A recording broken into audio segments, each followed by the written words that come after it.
100টি কমলালেবু 350 টাকায় কেনা হলো এবং প্রতি ডজন 48 টাকা দামে বিক্রি করা হলে লাভ বা ক্ষতির শতকরা হার কত?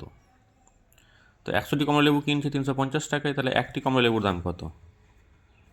একটি লেবুর ক্রয় মূল্য, একটি লেবুর ক্রয় মূল্য কত? 350/100, 3.5 টাকা। আর একটি লেবুর বিক্রয় মূল্য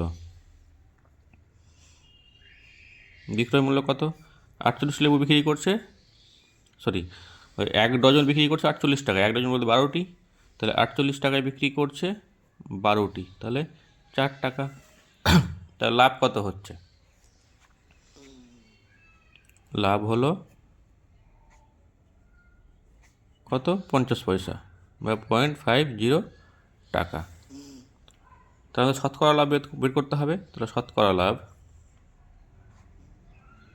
কী হবে? লাভ বাই ক্রয় মূল্য, লাভ বাই ক্রয় মূল্য ইন্টু 100, এত পার্সেন্ট।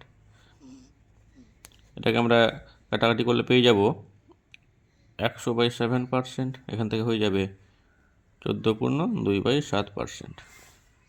খুব গুরুত্বপূর্ণ একটি প্রবলেম।